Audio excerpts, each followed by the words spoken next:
इस वक्त 10:45 हुए जाते हैं, सैटरडे का दिन है और बीटीसी के अंदर अब मजीद अब क्या हो सकता है। कमिंग वीक जो है उसके अंदर एफओएमसी की मीटिंग भी है, वोलेटिलिटी एक्सपेक्टेड है और जियोपॉलिटिकल सिचुएशन आपके बिल्कुल सामने है। अब जो है वो यहाँ पे हम लोग देख रहे हैं कि भाई ईरान जो है वो कल एक मीटिंग होने वाली थी और वो भी मीटिंग अभी उसने कैंसिल कर दी है यूएसए के साथ।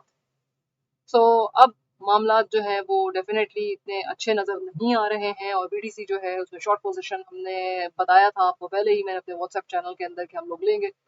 अब वो बहरहाल मुझसे मिस हो गई फिलहाल और शॉर्ट पोजीशन जो है वो डेफिनेटली, लेकिन मार्केट ओवरऑल हमें पता था कि भाई इस तरीके से रिएक्ट करेगी इस न्यूज़ को, क्योंकि न्यूज़ रिएक्टिव मार्केट है एज आई ऑलवेज से। और बीटीसी इथेरियम यहाँ पे अब ये है कि कुछ लोग कह रहे हैं कि भाई एग्जिट कर जाओ, बुल रन खत्म हो गया है, अब इस मार्केट के अंदर कुछ नहीं है, ऑल्ट सीजन जो है वो नहीं आएगा। लेकिन ऐसा मेरे हिसाब से भी नहीं है, इसके अंदर बिल्कुल एक पोजीशन है जो ऊपर की तरफ फिर भी जा सकती है, लेकिन कुछ ऐसे लेवल्स हैं जिनके ऊपर रहना बीटीसी को मौजूद रहना जरूरी है, और अगर नहीं रहेगा तो डेफिनेटली फिर तो जाहिर है एनालिसिस उसके हिसाब से चेंज हो जाएगा। अब जो लेवल इंपॉर्टेंट था जिसमें हमने बताया था कि 106,600 का लेवल था और ये एक अच्छी रेजिस्टेंस है जो कि बीटीसी ने पिछले हफ्ते जो है ऊपर तोड़ कर गया भी और 1010 तक का लेवल जो है वो टच किया, लेकिन वापस आया और जियो पोलिटिकल सिचुएशन आपके सामने है। इस वक्त जो है वो 106 का लेवल जो है वो बहुत ज़बरदस्त फिर भी मेंटेन था जब से इसराइल और चाइना इसराइल और ईरान की वॉर से थोड़ा सा पहले, जब से ये जियोपॉलिटिकल सिचुएशन या तनाज़ा ज़्यादा हुआ है उसकी वजह से ऑयल की प्राइसेस, गोल्ड की प्राइसेस जो है वो स्काई रॉकेट हाई हुई हैं, जो एज यूजुअल आपको पता है कि मार्केट के अंदर ऐसे ही होता है। और जो बीटीसी है, जो हाई रिस्क एसेट्स हैं उनके अंदर जो है वो पैसा निकल रहा है। लेकिन जहां तक बात है कि भाई बिग फिशेस जो हैं वो इथेरियम को, बीटीसी को अक्यूमुलेट कर रही हैं, यानी कि जमा कर रही हैं, जमा करने से बाज नहीं आ रही हैं। अगर कि डेफिनेटली ये लोग बाय कर रहे हैं तो कोई ना कोई मामला है, ऐसा नहीं है कि भाई जो है वो बीटीसी जो है वो बिल्कुल अब सड़क पे आ जाएगा, 60,000 पे चला जाएगा, 65 पे चला जाएगा, 70 पे चला जाएगा एकदम से।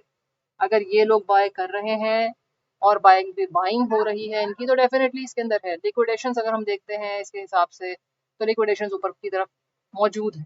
दैट मीन्स के जो ऐसे मार्केट है जो रिस्क एसेट्स होते हैं, बीटीसी जो है वो मतलब लिक्विडिटी को फॉलो करता है और लिक्विडिटी जो है वो ऊपर की तरफ पड़ी है इस वक्त। जो अगर हम बात करते हैं कि भाई फंडिंग रेट की, तो आपके सामने जो है वो नेगेटिव के अंदर आ रही है और नेगेटिव के अंदर मतलब ये है शॉर्ट पोजीशन जो है डेफिनेटली खुली हुई हैं और इसमें ये भी है कि भाई शॉर्ट पोजीशन तो ज़्यादा से ज़्यादा खुली हुई है। यहाँ पे एक ये चीज़ है कि लिक्विडेशन ऊपर पड़ी हुई है और मार्केट जो है वो लिक्विडेशन को ज़रूर लेती है, लिक्विडेशन को, ठीक है। अब वो कब लेती है ये अभी तो नहीं, लेकिन जो अगर ये जियोपॉलिटिकल सिचुएशन बेटर होती है, कंट्रोल में आती है, क्योंकि एक सिर्फ इसराइल और जो है वो ईरान का नहीं बल्कि यूक्रेन, रशिया का और भी कोई सिचुएशन, लेकिन जो है ट्रम्प का कहना ये कि इंटरेस्ट रेट जो है वो कम होने चाहिए। पाउल जैसा को बोल बोल के कि भाई जो है वो इंटरेस्ट रेट जो है उसको कम से कम होने चाहिए, लेकिन फिलहाल जो है अभी उसने कट नहीं किया पाउल ने, लेकिन जो बात आ रही है कि भाई वो कट कर सकता है। सपोर्ट रेजिस्टेंस इंपॉर्टेंट ये है आपको जानना कि 106,600 का लेवल जो है वो बहुत इंपॉर्टेंट है। अगर इससे ऊपर रहेगा तो डेफिनेटली ऊपर की तरफ मार्केट्स जाएंगी, लेकिन अगर इससे नीचे आ रहा है तो 103 का लेवल जो है वो इम्पोर्टेंट है। 10300 103 200 का लेवल इम्पोर्टेंट, ये भी ब्रेक हो जाएगा तो 1000 का लेवल है वो इम्पोर्टेंट है। 1000 का करीब करीब का लेवल जो है 1000 का लेवल जो है वो बाइंग लेवल भी है, और अगर इससे नीचे मार्केट्स जाती है 99 500 पे तो फिर हम कह सकते हैं कि भाई हमारा 95 92 500 का लेवल जो इम्पोर्टेंट सपोर्ट्स हैं वो ये भी हैं। जो आपके सामने रेजिस्टेंस थी, जो 95 500 का लेवल, 92 500 के लेवल के अराउंड, वही इम्पोर्टेंट सपोर्ट्स बन जाएंगी। अगर आप फॉलो कर रहे हैं तो इस बात को जानते होंगे।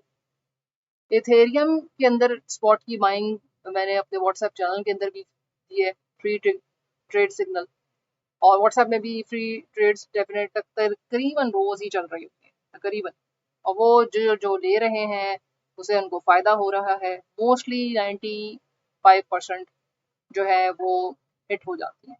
तकरीबन इनमें ये है कि आपके सामने ट्रेड्स हैं, आप खुद ज्वाइन करेंगे, आप देखते हैं, और अगर आप ईयरली ग्रुप ज्वाइन करते हैं तो उसमें तो ट्रक भर भर के ट्रेड्स आ रही होती हैं पूरे दिन से। बहरहाल, अब इथेरियम के ये बाइंग लेवल्स हैं जो मैंने आपको बता दिए हैं, ये बाइंग लेवल्स हैं, अगर इनके ऊपर आता है तो वो पैसा इन्वेस्ट करें जो, अगर आप जाहिर सी बात है समझते हैं कि भाई ज़रूरत नहीं है, अगर अच्छा इसमें प्रॉफिट बन गया लेटर ऑन, लॉन्ग टर्म की बात है, शॉर्ट टर्म की बात नहीं है, 2-4 दिन के अंदर नहीं आ जाएगा प्रॉफिट, तो फिर डेफिनेटली ये बाइंग लेवल्स हैं, ये देख लें अच्छे से। और दूसरा ये कि 4000 तक की जाने की प्राइस, 3.9 4.3 के तहत जो है यहाँ तक जाने की प्राइस है, और यहाँ पे आप प्रॉफिट्स बुक कर सकते हैं। लेकिन इसके लिए शर्त यह है कि भाई आप कुछ लेवल्स जो है वो उससे ऊपर तो जाएं। 2850 का लेवल है जो इम्पोर्टेंट है, जो कि उससे रहेगा, मतलब ऊपर रहेगा, कुछ दिन तक रहेगा ऊपर, तो और ऊपर भी जाएगा 3500 एंड उसके बाद 38, एंड देन जो है वो 4 तक का लेवल। सोलाना के अंदर अगर बाइंग करना चाह रहे हैं तो सोलाना के अंदर जो बाइंग लेवल्स है वो 142, 140, 139 के स्पॉट बाइंग है। स्पॉट के आपको फ्री सिग्नल्स बता रही हूँ। थेरियम, बीटीसी, ये सारे वो पैसा इन्वेस्ट करें जो खो जाए तो मसला नहीं। सीएमई गैप पिछले हफ्ते बताया था, वो फिल हो चुका है, थोड़ा सा जो है वो थर्सडे फ्राइडे की तरफ जो है ये फिल हुआ है लेवल। देखें सीएमई गैप तकरीबन फिल हो जाता है, मोर देन 95% चांसेस होते हैं। कभी कभी रह भी जाता है, लेकिन ज़्यादातर उसी 48 टू 72 आवर्स के बाद जो है फिल हो जाता है। अब ये वीकली कैंडल जो होगी वो बहुत इंपॉर्टेंट है, और इसके तहत ही आगे मामला चलेंगे। इस वक्त तनाज़ा चल रहा है, और पॉजिटिव न्यूज़ ऐसी नहीं है जो जियोपॉलिटिकल है। सो मैंने आपको सपोर्ट लेवल्स बताए हैं, वही पैसा इन्वेस्ट करें। अगर नहीं कर सकते तो फिर ऑब्जर्व करें, और जो है वो सपोर्ट और लेवल्स को जहन में रखें। जियोपॉलिटिकल सिचुएशन आपके सामने है, और टाइम टू टाइम आपको इंस्टा पे और व्हाट्सएप चैनल में भी और ईयरली ग्रुप में भी अपडेट किया जाता है। टिल देन, अल्लाह हाफिज़।